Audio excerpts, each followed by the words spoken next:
Now this is an episode that might just ruffle some feathers. Kia ora and welcome back. As you listen, please do listen to what I'm actually saying. Nowhere do I say anything against men. I am simply stating what studies that are often run by men have found.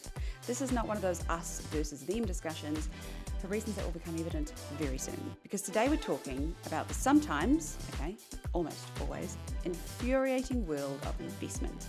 And we're shining a spotlight on women in business in honour of International Women's Day. International Women's Day. It's that time of year when we celebrate the mind-blowing achievements of women across the globe. We're talking social, cultural, economic, political feats that deserve to be blasted on every speaker around the world. But it's also a day where we are still asked to speak for free, to celebrate ourselves, which is totally baffling to me. Seriously, it's 2024 and we are still dealing with this? I only got 2 requests to speak for free this year, which is an improvement on last year. But the fact that it still happens, baffling. If you know me, you will know that I founded and ran a beauty company called Atique for 10 years. I started it in my kitchen, grew it to over $100 million in sales, and raised investment through angels, equity crowdfunding, and private equity. Raising capital is both fun and exhausting and frustrating and exhilarating and stressful and everything in between. But I'm not going to talk about my personal money journey today. I've done that before. You can go back and see that in another episode. Today I want to talk about the disparities in investment in women. So let's start strong with a horrendous statistic that probably some of you have heard. 1.9% of all venture capital investment goes into women-founded organizations. 1.9, not even 2%. So if we pause and consider that number in the context of the billions and billions of dollars that flows through the startup ecosystem, less than 2% finds its way to businesses led by women.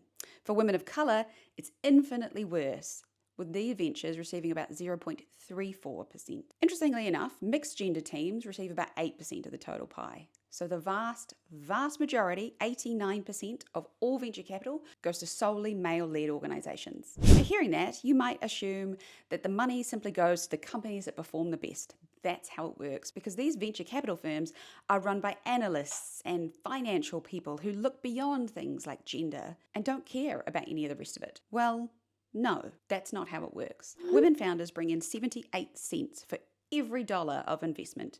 Men only bring in 31. That's not a marginal difference. That is a fucking chasm. And it highlights the efficiency and efficacy of women-led businesses. Further studies have underscored this point, showing that women-led companies outperform all male teams by 63% and deliver a 35% greater return on investment. So you've got to wonder, why does this investment gap exist? Well, the venture capital world is, as you'd expect, massively male-dominated.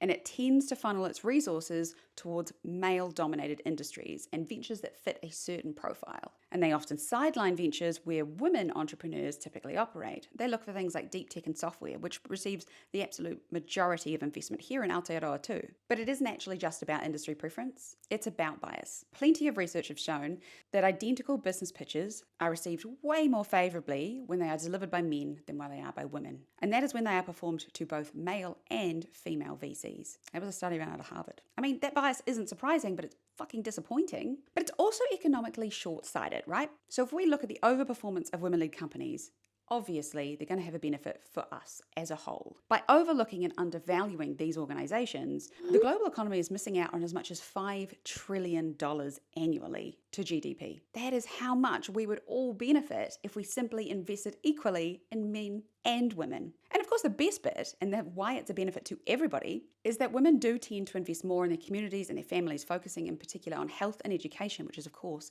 a benefit to all. So this isn't just a nice thing to do. It isn't a favour.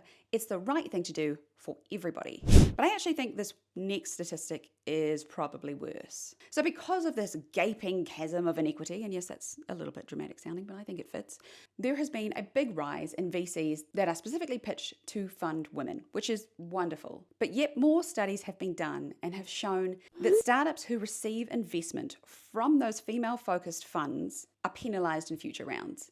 The perception seems to be that they receive the investment out of a kindness rather than merit. And that misconception just further entrenches this massive funding gap. It is totally fucked. The statistics in the studies are absolutely clear. The underinvestment in women-led startups is not a reflection of their potential or their performance, but a systemic issue rooted in biased and weird outdated perceptions. So I have a question for you. How many of you out there assume that men are better with money than women? That would be the vast majority of us, right? It's just this weird baked in assumption we have, but we'd all be wrong. 40% of women have a rainy day fund versus just 25% of men. And remember, statistically, women earn less. Women are twice as likely to invest in property than men. And that's quite surprising considering really this has only been a conversation that started happening relatively recently.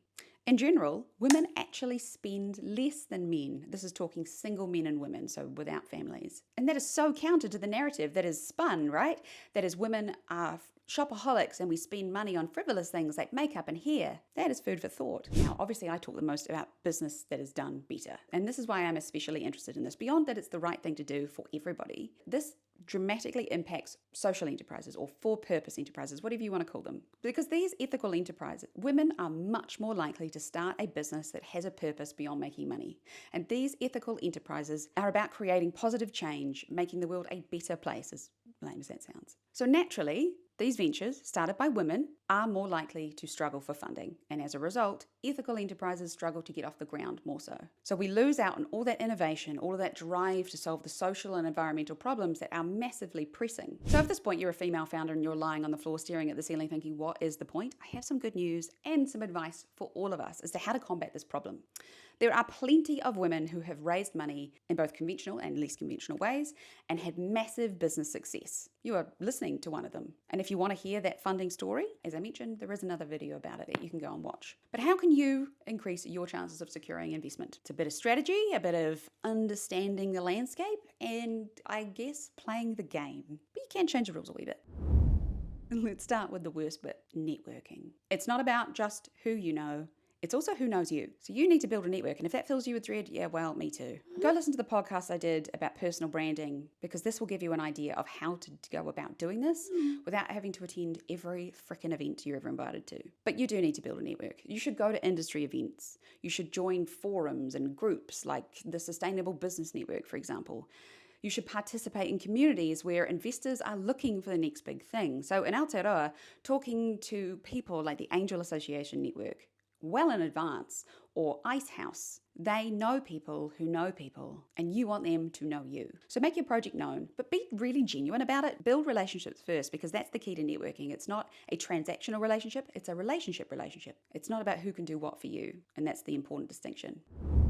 When it comes to time to meet people and pitch, you need to be good. It's not often I see a good pitch, but when I do, man, do I remember them. Your pitch is not just a presentation. I kind of think that's the wrong way to look at it, right? It's a storytelling session where you need to connect emotionally and logically with your potential investors. So you need to ensure that your pitch is clear and concise and compelling. A lot of pitches, you actually leave the room without actually thoroughly understanding what it is the business does. So a good way to practice that is to test on a 5-year-old. If you can explain your pitch to a 5-year-old and they can tell you what your business does, job done, you've nailed it. If not, keep going until they do. You want to highlight not only the potential for profit through your organization, you also need to talk about the societal and environmental impact. Ethical considerations are increasingly important to investors, and not just those specialized impact funds, but your bog standard investors. And when you are thinking about people to talk to, remember that not all investors are equal, especially when it comes to understanding and valuing these ethical businesses. So you want to research investors who have a history of backing women-led ventures, or who express a commitment to ethical and socially minded businesses.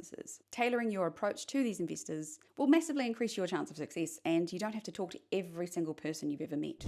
Remember what I said about those women-led funds and the future potential for investment? Bear it in mind, but don't let it worry you. If they are offering you investment, don't let that put you off, because if you have success in those early years and then you need to go out and do a raise later, that success should still speak for itself. It's when you raise investment on totally ridiculous forecasts, which so many startups do, and then they underperform and have to do another raise, that's when these sorts of things start to become a problem. And unfortunately, that is too common a reality. Also, don't forget to look out for incubator and accelerator programs. There are a lot focused on underrepresented groups like women.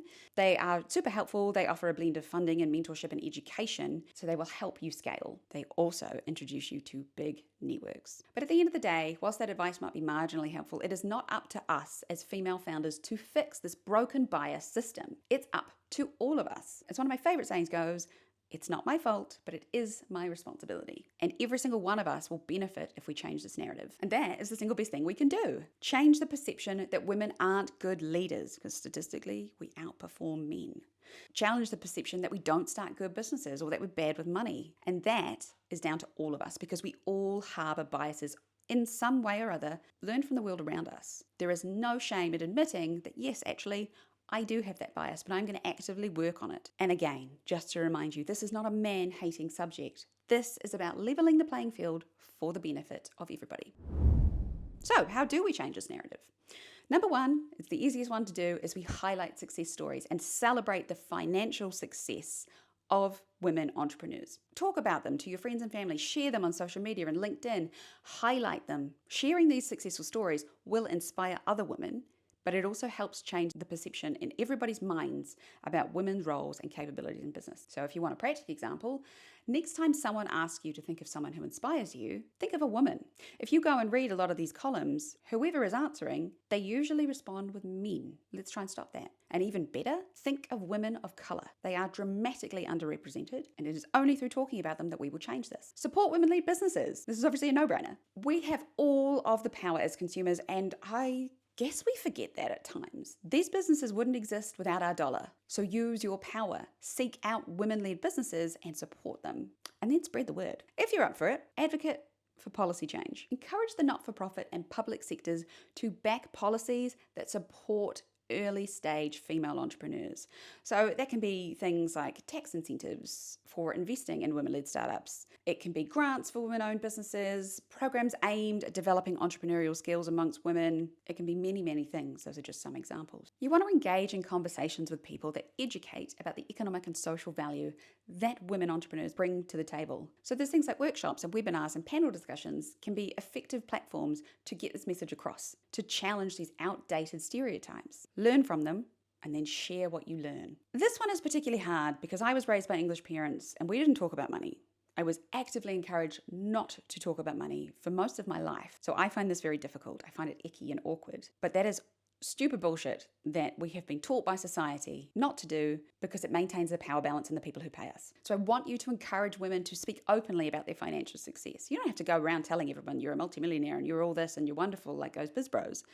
But talk about your success. Share what you've done that's made you financially successful. I challenged myself on this episode to say that I'm a multimillionaire. And here I am saying it. And I feel bloody stupid, but I cannot give you this advice if I don't follow it myself. There is no shame in sharing your success. And the more women that do it, the more we will challenge the stereotype that women aren't successful. This is another tricky one, but it becomes easier with practice. Actively challenge biases in your professional and personal circles. So if you notice that someone's underestimating women's business acumen or financial success, they're making a joke, speak up. Correcting these misconceptions, making it clear that these jokes aren't acceptable or correct or fair is how you change the conversation. And yeah, it can be really fucking awkward. I get that.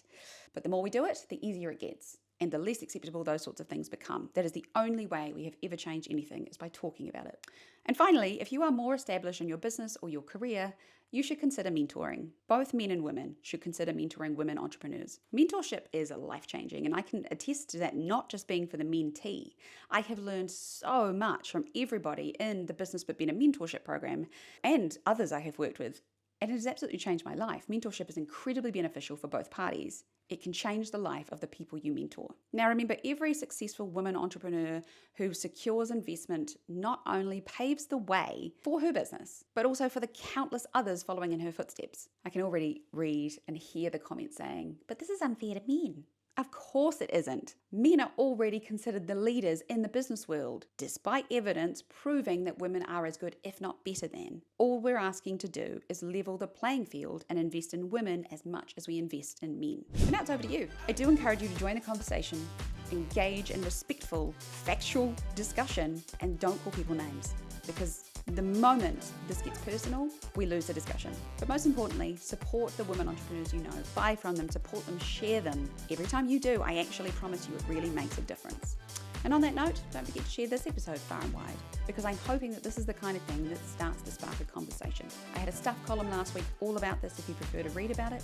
I'll pop it below. But let's get more people talking about this, well beyond International Women's Day. I think people will be surprised at these statistics. Look out below for references on what I've talked about, and I hope it has been informative. Don't forget to subscribe, and I will see you next week.